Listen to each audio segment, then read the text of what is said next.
Pues estamos en Semana Santa, lo que se conoce como la Semana Mayor. Y los acontecimientos que narran las Escrituras, los Evangelios, de lo que sucede durante esta semana, son acontecimientos que están escritos en los 4 Evangelios. Y yo quiero compartir brevemente algo de lo que sucedió en esta semana, hace casi 2000 años, cuando Jesucristo fue sacrificado. Juan el Bautista, cuando vio a Jesucristo, lo identificó y dijo de él: este es el Cordero de Dios que quita el pecado del mundo. Sus discípulos escucharon cuando Juan apuntó hacia Jesús y dijo: he aquí el Cordero de Dios que quita el pecado del mundo. Sin lugar a dudas que en el Antiguo Testamento, de todas las tipologías que hay de Cristo, una de las más significativas y de las más representativas de Jesús es el Cordero Pascual. Es el Cordero que era sacrificado en la Pascua.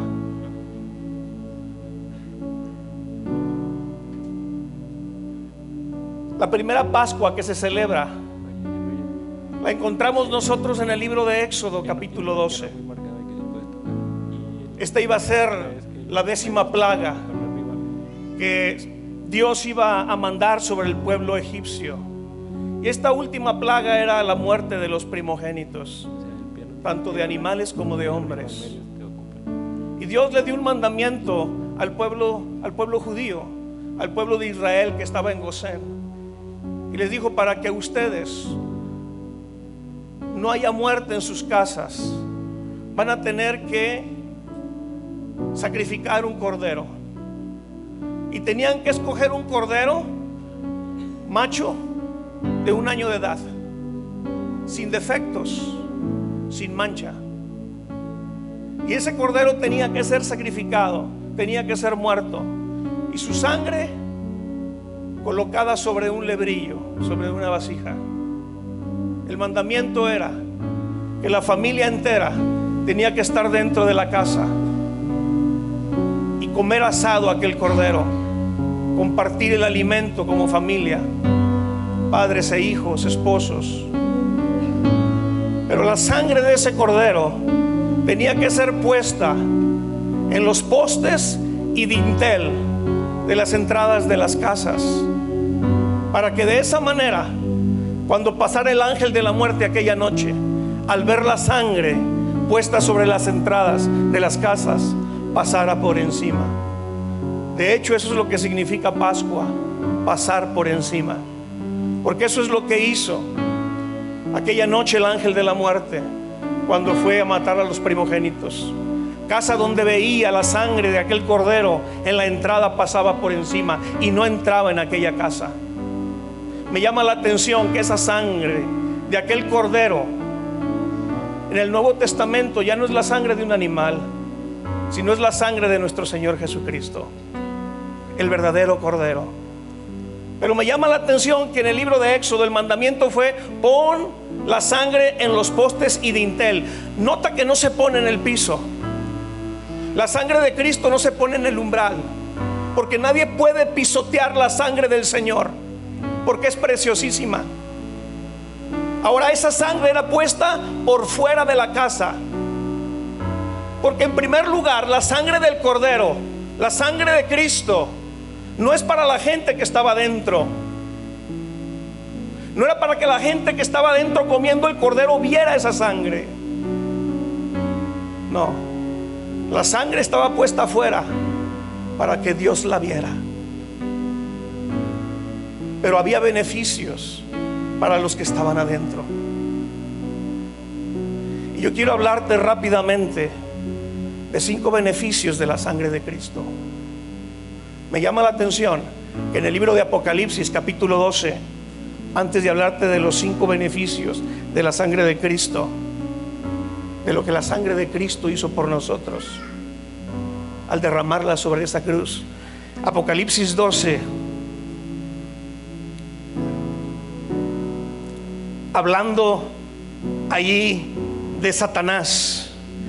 Dice el versículo 9 que fue lanzado fuera el gran dragón, la serpiente antigua que se llama Diablo y Satanás, el cual engaña al mundo entero.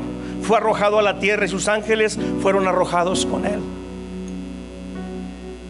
Pero el versículo 11 dice: y ellos, hablando de los, no de los ángeles, sino de los cristianos, de gente como tú y como yo, dice: y ellos le han vencido.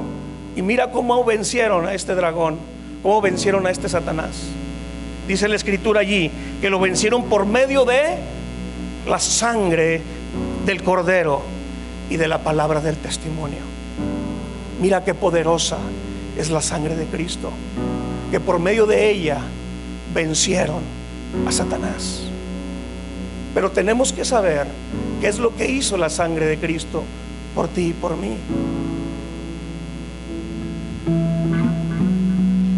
Y lo primero que hizo la sangre de Cristo, ve conmigo a Efesios capítulo 1.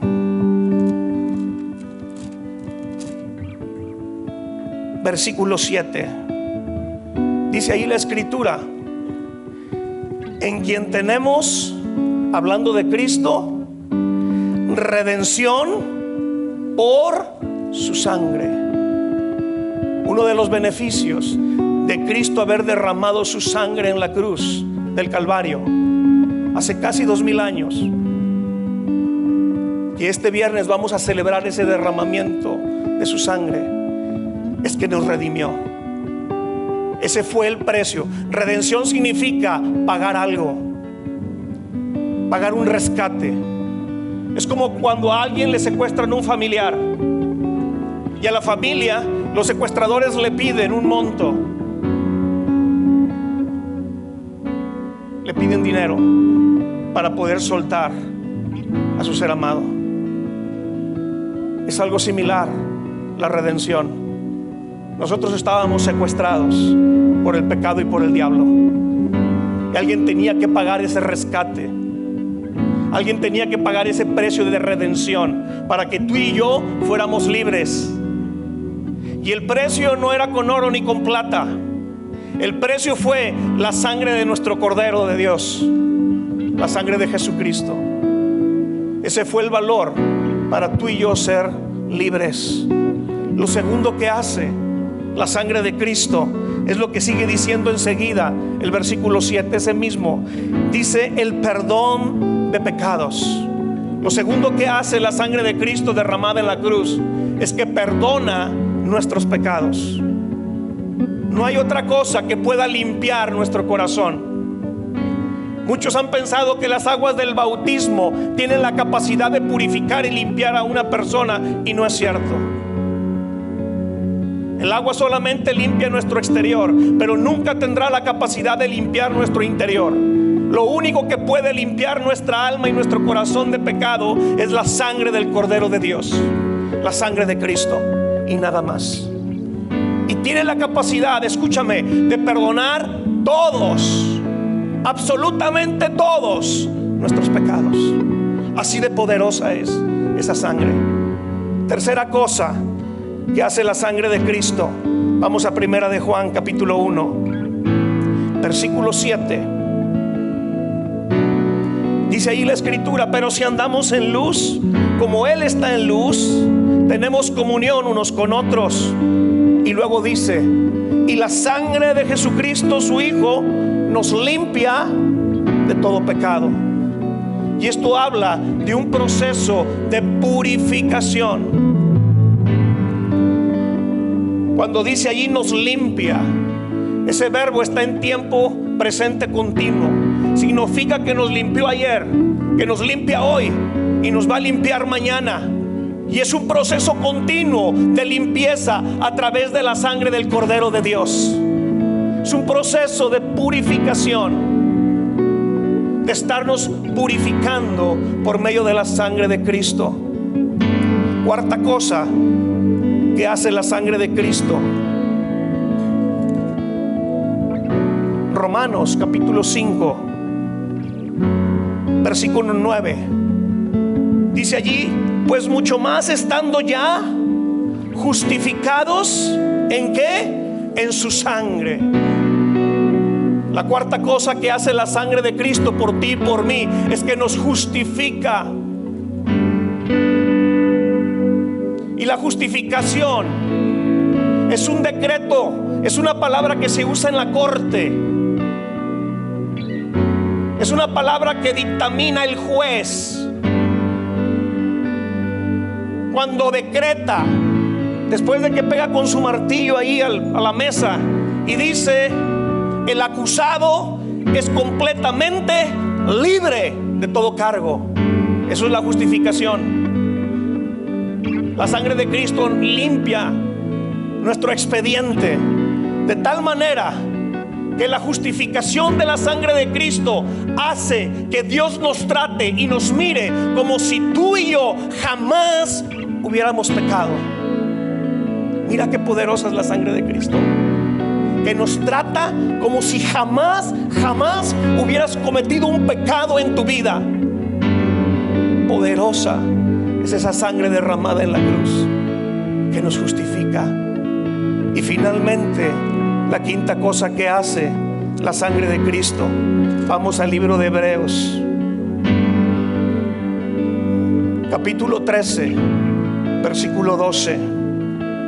Dice ahí la escritura: por lo cual también Jesús, para santificar al pueblo mediante su propia sangre.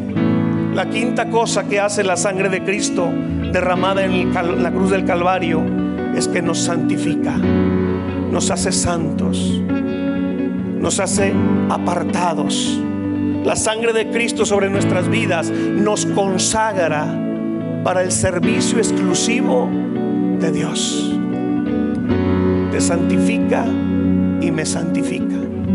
5 cosas que vemos en las Escrituras que la sangre del Cordero de Dios hizo por ti y por mí. Nos redime, nos perdona, nos purifica, nos santifica. ¿Y cuál fue la otra? Y nos justifica. 5 cosas que Jesucristo hizo por nosotros al derramar su sangre en la cruz del Calvario. Amén.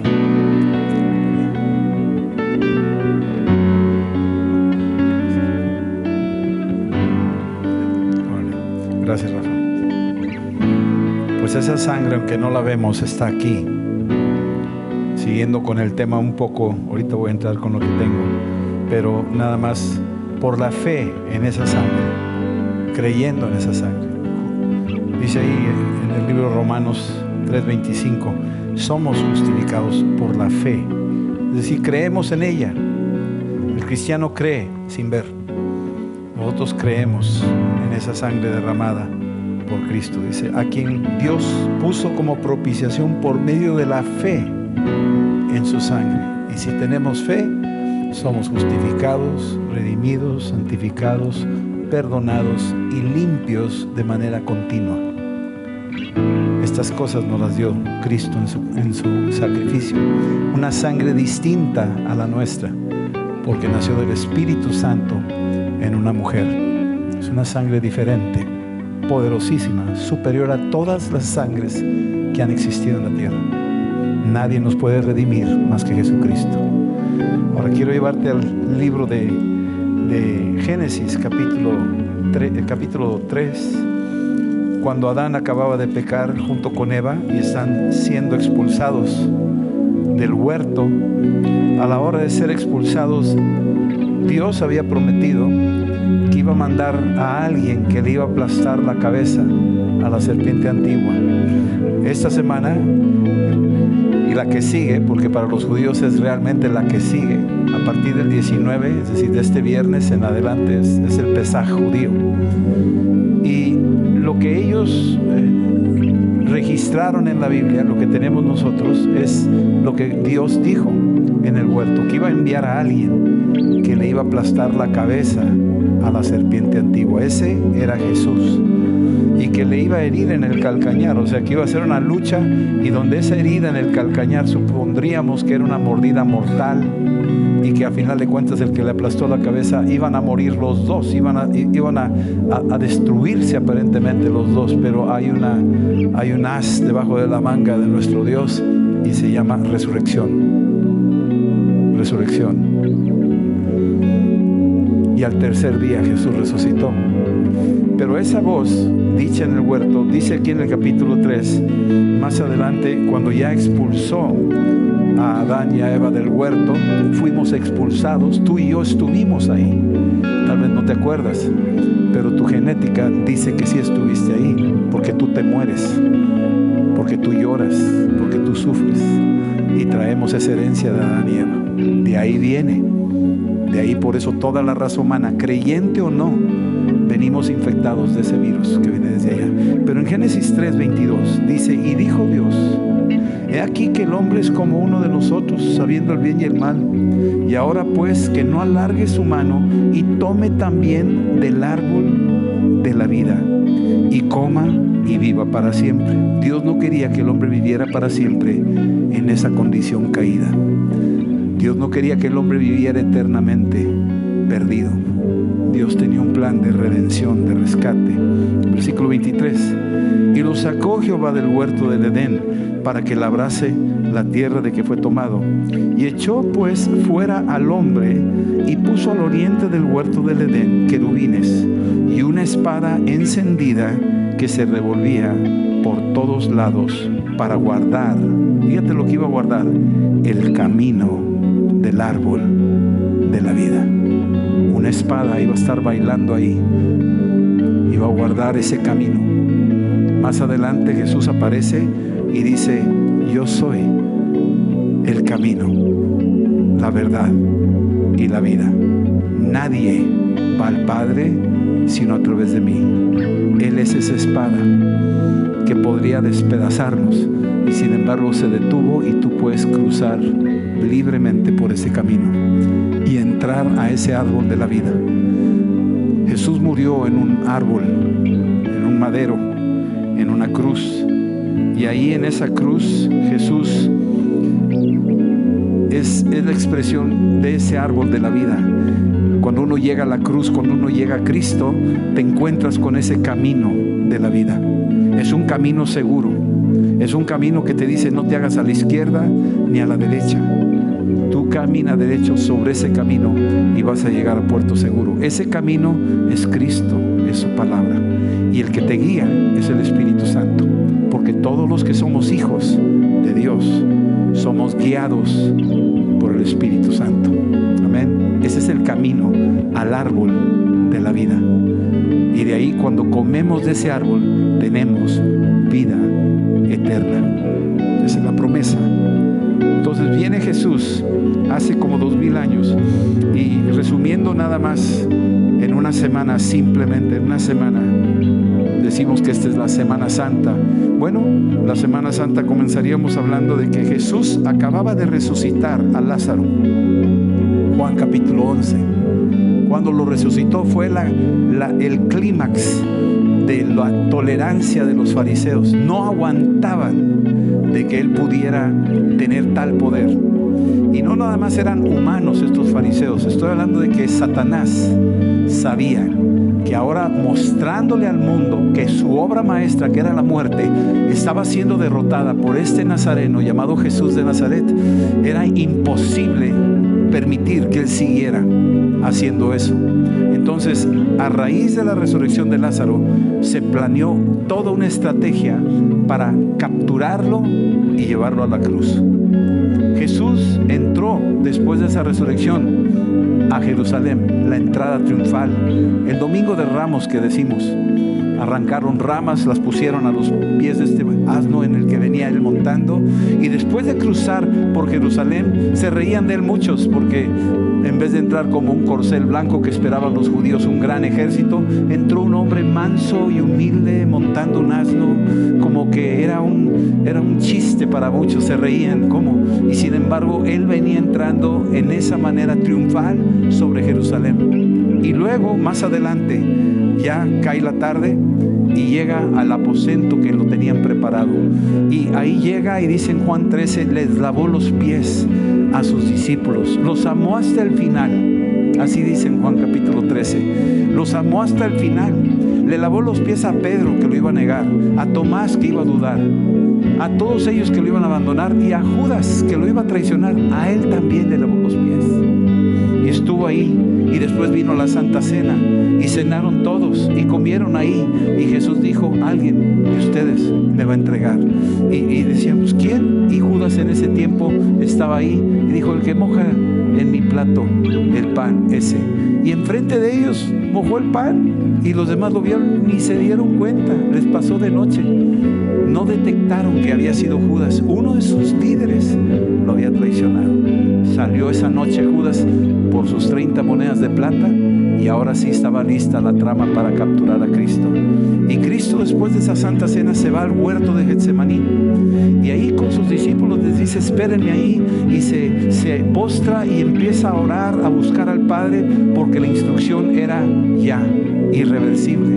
Y Jesús le dice, Padre, aparta de mí esta copa, apártala de mí, pero no se haga mi voluntad sino la tuya. Jesús sabía que ya los profetas habían anunciado que Él iba a ser varón de dolores, que iba a ser crucificado. Salmo 22 dice que le iban a horadar las manos. Ahí lo dice, 1000 años antes de que naciera Jesús, estaba ya profetizado. Y Jesús sabía que venía ese día donde Él iba a absorber el pecado del mundo. Y por eso le decía, aparta de mí esta copa, pero no se haga mi voluntad. Era la copa de tu pecado y del mío. En esa copa, la inmundicia, las cosas terribles que hemos hecho, todo estaba en esa copa. Y Él iba a tomar esa copa, y al tomarla se iba a hacer pecado por todos nosotros. Por eso se llamaba el Cordero de Dios, que quita el pecado de todos nosotros. Y luego, después de Getsemaní, llega Judas con un grupo y lo capturan y luego lo llevan cautivo. Estoy hablándote de que eso fue el jueves en la noche, por decir una semana para que más o menos tengamos una idea.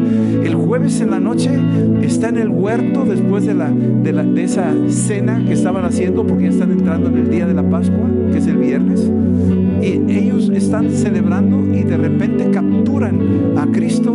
Y ya ahora, a partir de esa noche, lo empiezan a golpear, dice la Escritura, lo empiezan a bofetear, lo empiezan a maltratar, y no ha comido. De ahí en adelante lo tienen maltratado hasta la madrugada del viernes.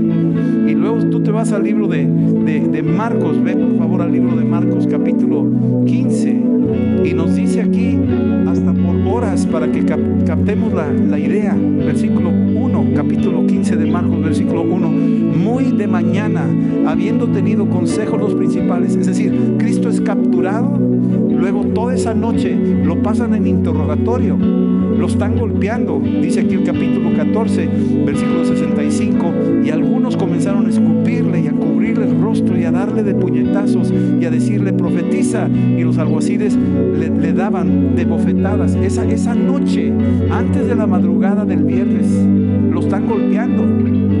Ya en la mañana del viernes, muy de mañana, lo llevan ahí, creo que por como tal vez entre 5 y 6 de la mañana, lo llevan ahí a Poncio Pilato, lo despiertan, está él listo. Muchas veces estos romanos hacían vigilancia de sus guardias y de sus soldados temprano en la mañana. A las 6 de la mañana está Jesús ya golpeado enfrente ahí de Poncio Pilato, y de ahí en adelante dice la Escritura que lo fueron a entregar a Poncio Pilato. Más adelante se junta la turba de 6, 7 de la mañana a las 8 de la mañana y están gritando en el versículo 13, dando voces diciendo, crucifícale. Ya para las 8 de la mañana están gritando, crucifícale. 8 de la mañana del viernes. Después de eso sueltan a Barrabás y sale ahí, y al final, versículo 19, lo llevan ahora a la guardia, 8 de la mañana, y ahora son los romanos los que lo golpean. Entonces veamos que no solo son los judíos, porque muchos nos han dicho que fueron los judíos. No, fueron judíos y gentiles. Todos tuvimos algo que ver con su muerte, todos.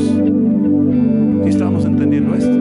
Todos los romanos lo golpearon. Dice el versículo 19, golpearon en la cabeza con una caña y le escupían. No crean que era un golpe suave, era un azote, era un golpe tremendo que le dan en la cabeza.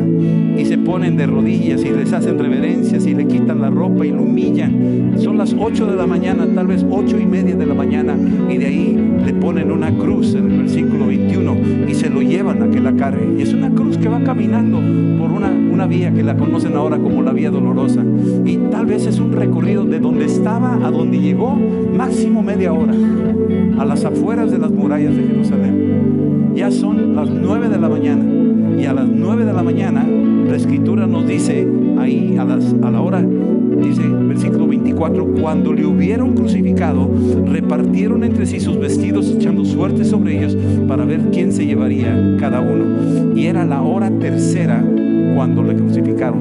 La hora tercera es las 9 de la mañana. A las 9 de la mañana ya Jesucristo está siendo crucificado, ya está colgando de un madero. A partir de ahí, todo un proceso de agonía hasta las 12 del mediodía.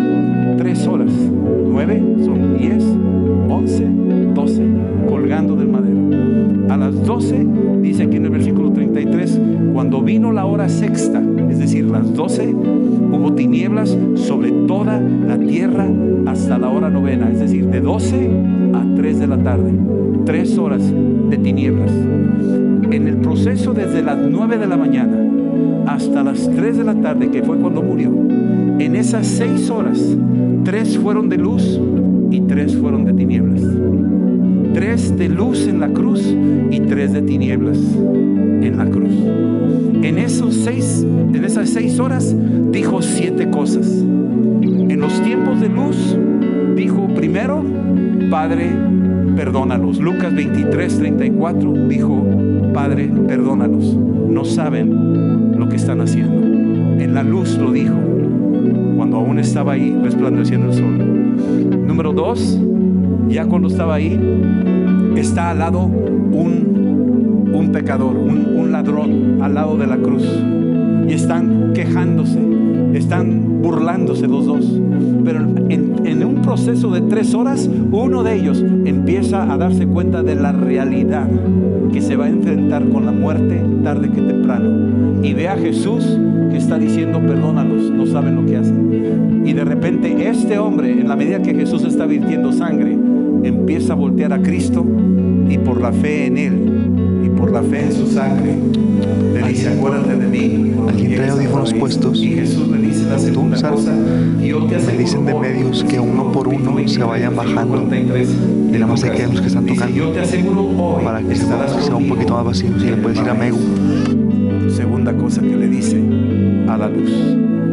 Luego, más adelante, está ahí varias mujeres, entre ellas está la madre de Jesucristo, y está ahí, y está Juan el apóstol, que se tiene idea de que era joven, era tal vez de 15 años, 16 años, el apóstol Juan. Muchos creemos que era mayor de edad, era más joven, probablemente por eso se acercó a la cruz. Los demás no se podían acercar porque corrían riesgo. Pero estando ahí, voltea y dice, mujer, he ahí tienes a tu hijo, y al rato dice, he ahí, le dice a Juan, a tu madre. No la deja desamparada, dice, él está cubriendo un hueco, este joven Juan, ahora atiéndelo a él.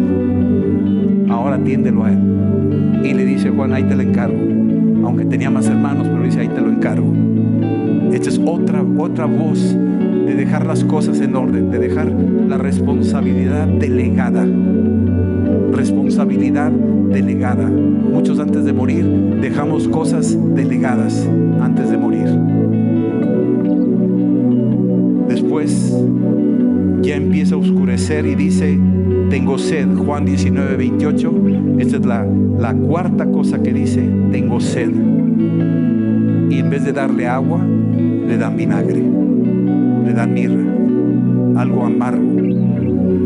Era como un narcótico, según dicen algunos, pero no le dieron lo que pidió, le dieron algo ingrato, y lo hicieron ahí agonizar. De ahí en adelante, de las 12 del mediodía a las 3 de la tarde, dice las 3 últimas cosas. Dice, versículo Marcos 15, versículo 14, dice: Dios mío, ¿por qué me has abandonado? Creo que este es el momento más oscuro donde las tinieblas se concentraron y los cielos se oscurecieron. Es ahí donde se concentró el pecado del mundo. Todo pecado presente, pasado y futuro se empezó a absorber en la persona de Jesucristo, en la persona del Cordero de Dios que quita el pecado del mundo. Y cuando Jesús está en esa condición, ahora la Escritura nos dice: Eli, Eli, lama sabactani, Dios mío, ¿por qué me has abandonado? Es cuando suelta ahora esta expresión de abandono, de soledad. Si quieres lo puedes dejar morir aquí, que dice en Salmo 22, 1000 años antes el rey David las escribe y Jesús las cita desde la cruz. Y está diciendo: en ese momento oscuro que se hicieron tinieblas densas en toda la tierra. Yo no dudo que aquí a México, en ese momento, hubo tinieblas en México también. No más allá. No fue un eclipse solar como quieren hacer los astrólogos y astrónomos. No, esto es algo mundial. Se hizo oscuridad total, densas tinieblas. Dios mío, ¿por qué me has abandonado? Ya cerca de las 3 de la tarde dice la sexta palabra y dice: consumado es. Consumado es. Podría decirse que dijo: misión cumplida. Podría decirse: he volteado la copa totalmente al revés y no hay una sola gota en ella. Me he tomado todo lo que está adentro de esa copa, hasta el último pecado del mundo lo he tragado. Consumado es. Todo está cumplido. Juan 19:30. Y luego la última palabra, y esta es la séptima, y dice: Padre, en tus manos encomiendo mi espíritu. Lucas 23:46 dice: Padre, en tus manos encomiendo mi espíritu. Y el aliento que Él tiene ahí,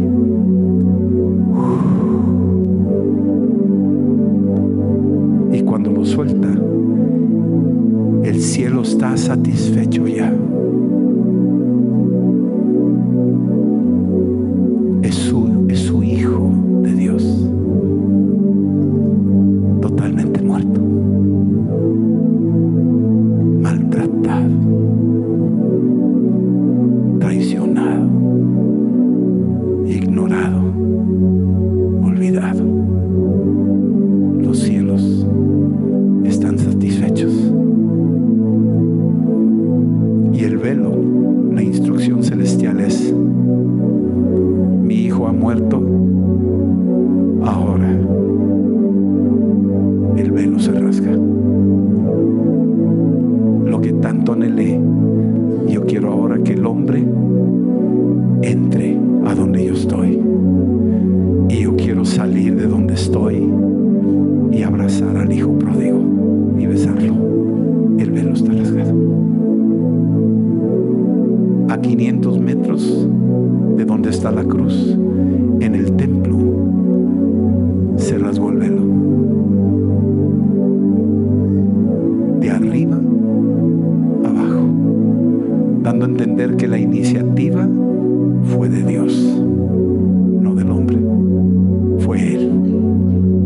Y el velo se rasgó. A las 3 de la tarde culmina todo y las tinieblas se empiezan a disipar. ¿Sabes?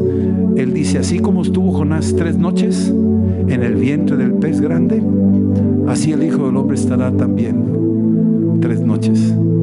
Y uno dice: ¿cuáles 3 noches si nomás fueron 2? No. Una de esas noches fue de las 12 a las 3 de la tarde, en esas tinieblas. Ahí estaba. Primera noche. Segunda noche, a las 6 de la tarde, cuando caía el sol y comenzaba ahora la fiesta especial de los judíos, porque era un Shabbat especial. El Shabbat empieza desde el viernes, pero el sábado era una fiesta especial, porque es doble fiesta. Es Shabbat, es día de descanso, pero es día de Pascua también. Entonces, doblemente importante para el pueblo de Israel. De las 6 del viernes empieza la segunda noche. A las 6 de la mañana, muy de mañana, está Jesús sepultado. Esa es la segunda noche. El sábado pasa. Es un día de descanso. Nadie se puede mover, nadie trabaja. Todo el mundo está en sus casas. Y luego cae el sábado en la noche a las 6 de la tarde y empieza la tercera noche. Y muy de mañana, cuando aún no salía el sol, ese domingo en la madrugada, nadie sabe a qué horas fue, la tumba se abrió y Jesús resucitó. Y Él está vivo.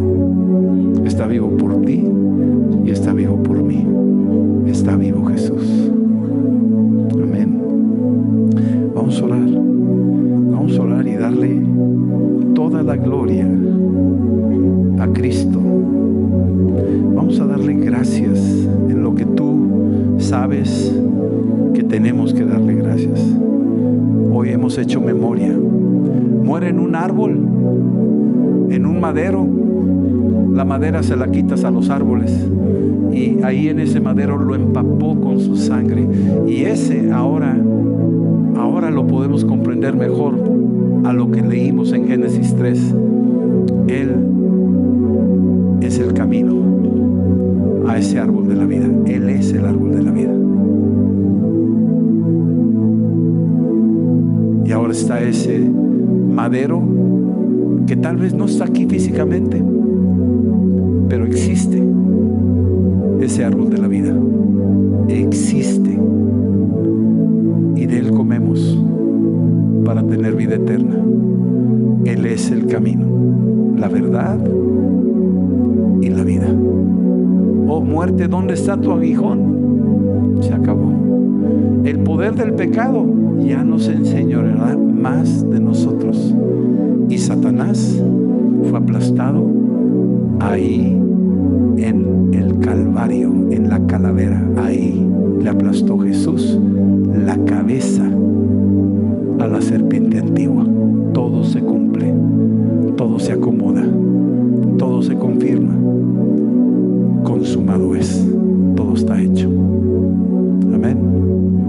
Vamos a pasar un rato de reflexión, cada quien, una inspección personal. El domingo vamos a tener Santa Cena y estamos preparando nuestros corazones. Es tan solemne este tiempo para nosotros, tan importante valorizar lo que estamos haciendo, lo que creemos, hacia dónde va todo esto.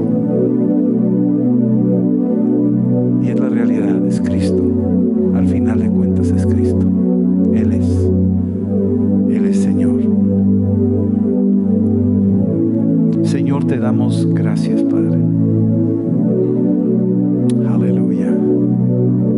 Voy a pedir al equipo de alabanza que suba y vamos a estar cantando ahorita. Hay un fluir del Espíritu y exaltarlo, y algunos tal vez necesitamos lavarnos con la sangre de Cristo. Alguien vino tal vez por primera vez y nunca ha recibido a Jesús en su corazón. Este es el momento. Este es el momento de encontrarse con Cristo. Alguien estará viéndonos ahí en YouTube o en Facebook. Bueno, este es el momento. Este es el momento de encontrarnos con Cristo, el camino al árbol de la vida. Él es el que perdona tus pecados. Él es el que borra todas tus iniquidades. Él es el que sana todas tus dolencias. Él es el que rescata tu vida del hoyo. Él es Jesús. Y hacemos memoria de la cruz. Hacemos memoria de Jesús. Ese árbol que estaba muerto, listo para el fuego, Jesús lo lavó con su sangre y ahora es un árbol precioso, cargado de vida, una una sangre que habla a favor tuyo y mío, una sangre que te defiende, una sangre que hace que el ángel de la muerte pase por encima y no nos toca. El maligno no nos toca. No nos toca. No nos toca. Dilo. El maligno no nos toca. Estamos lavados con la sangre de Jesucristo. Aleluya.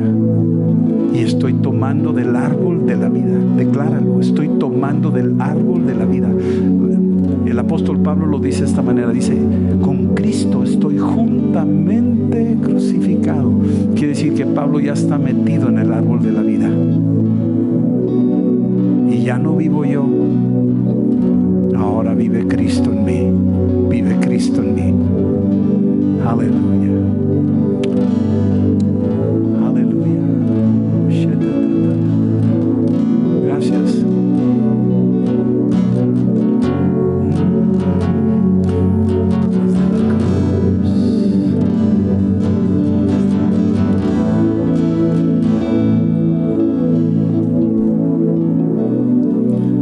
Hay una canción que salió hace un tiempo aquí que el Espíritu Santo nos dio y decía, desde la cruz nos contempló,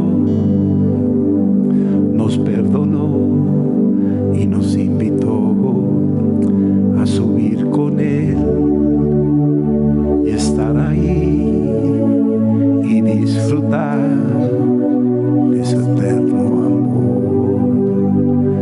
Desde la cruz nos contempló, nos perdonó y nos invitó a subir con Él y estar ahí y disfrutar de su eterno amor. Piénsalo. Desde la cruz nos contempló, nos perdonó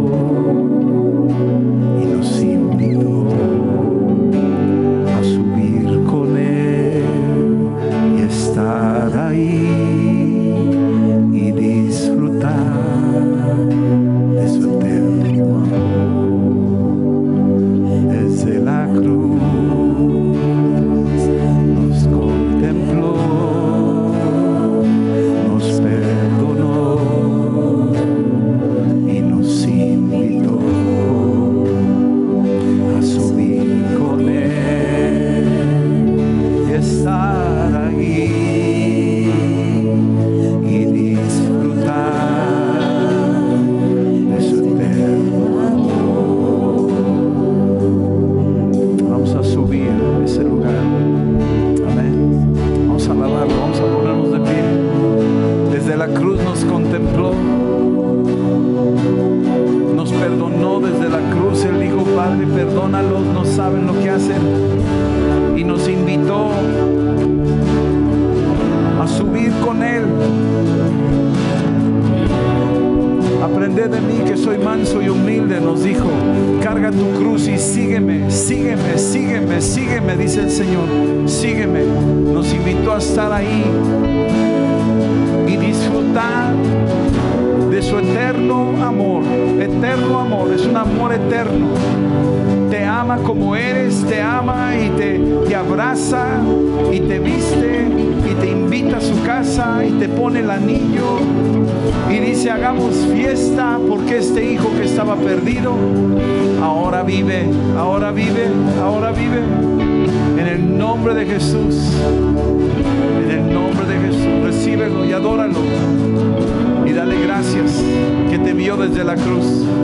Él te vio, Él vio este día desde la cruz. Él vio, desde hace 2000 años nos vio. Sabía que venía una generación que le alabaría, que lo reconocería, que se lavaría con su sangre, que su sacrificio no fue en vano. Nos invita desde la cruz.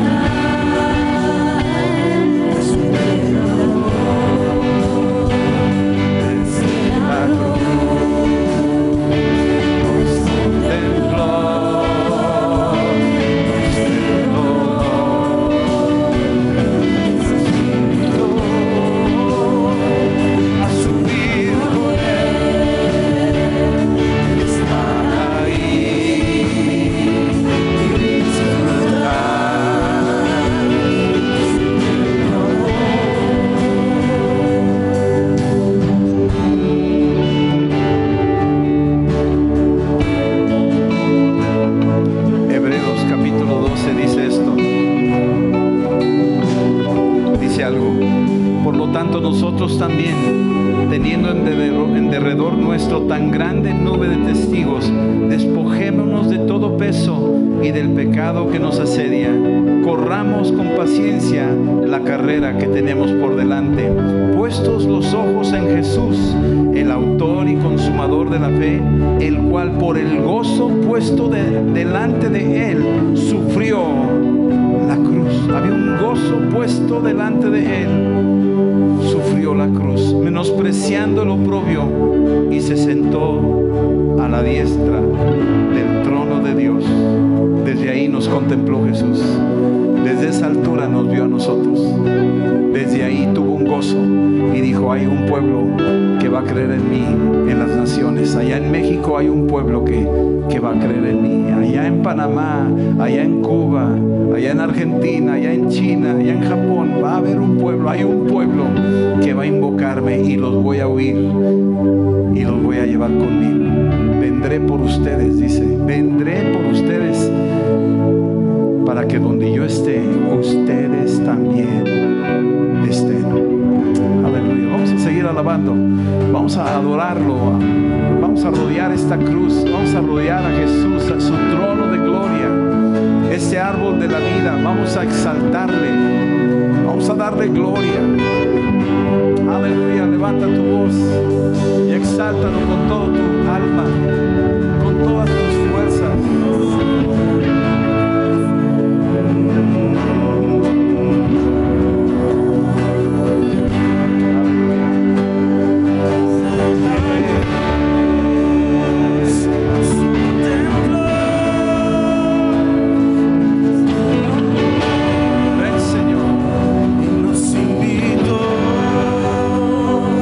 Esa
muerte venciste.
Su nombre es, nada se iguala a él, poderoso su nombre es, mayor nombre es, mayor nombre,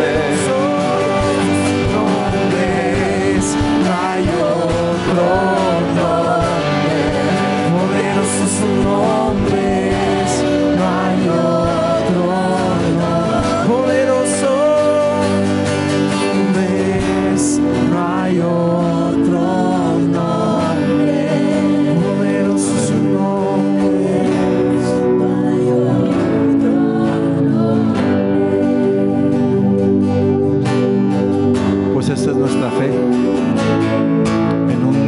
poderoso Rey, Cristo Jesús. Y esto es algo que no puedes nada más quedártelo. Hay que repartirlo, hay que testificarlo, hay que compartirlo, hay que orar por otros, hay que ir por otros, hay que extender su reino hasta que Él regrese. Y como lo hemos dicho siempre, tú y yo tenemos una cita ya asegurada de que le veremos algún día cara a cara. Ya está, lo vamos a ver. Aquel que traspasaron lo vamos a ver. Y le adoraremos y le glorificaremos y estaremos para siempre con Él. Amén. Dale un aplauso fuerte.